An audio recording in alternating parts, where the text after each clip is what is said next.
बता के गइलू कैसन रोग धरा के। का रे भाई दरुइया लैले?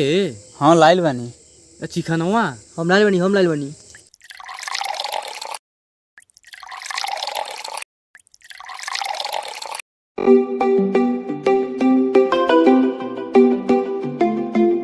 केकर फोन आवता यार? फोनवा उठा। बा घर से फोन आवता, जब देखा तब बार बार फोन करिए, कुल हम ना उठाए।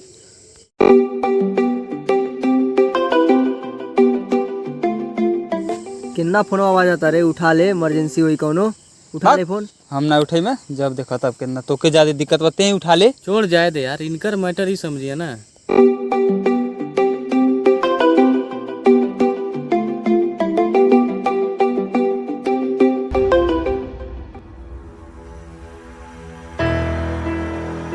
रोहिता अरे तेहा का करते ले रे? तोर घर से ना फोन आता, फोनवा का ना उठावत ले रे?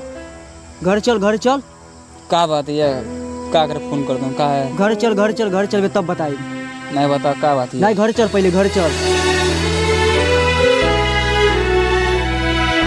का भइल भैया? काहे भीड़ लगल बा इतना? माई ये दुनिया में नहीं खी भाई।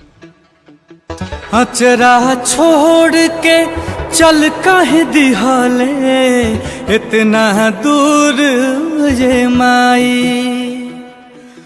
अब के बबुआ कही के हमके पास बोलाई।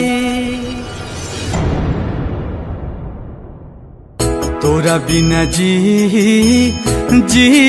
कैसे, तोरा बिना जी कैसे, तोर बौरा बहर माई। तोरा बिना जी कैसे, तोर बौरा बहर माई।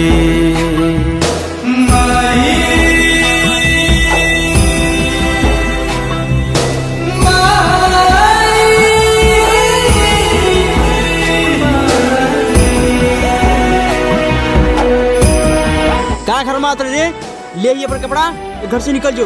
घर में डेग कपड़ा ले लिए, ठीक बा जो। मन के दर्दिया अब के बूझी, अब के पोछी औखिया से लो। के कराया गे फूट के रो, अब के समझी सिसकी के शोर।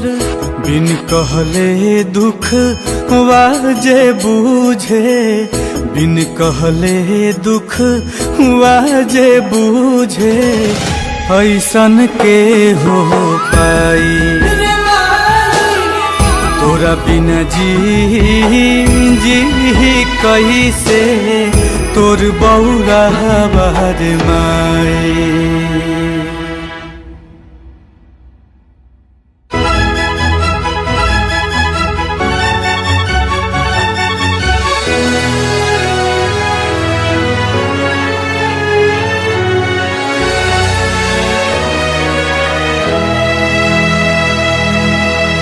गोलू भाई भूख लगल बा यार, ते तो कुछ दे दे खाए के। भाग यहाँ से, हमारे पास कहाँ कुछ बा यार। निकल जाऊँ लग से, लगे को दोबारा मुँह दिखाई यार।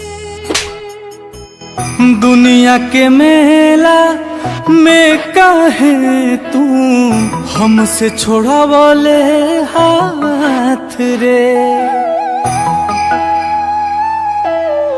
हमरा के भी ले चलते हैं अपने साथ रे। खूंटा उखड़ गइल बा गैया के, खूंटा उखड़ गइल बा गैया के, अब ई बछरुआ कहाँ जाई। तोरा बिना जी कैसे, तोर बौरा रे माई।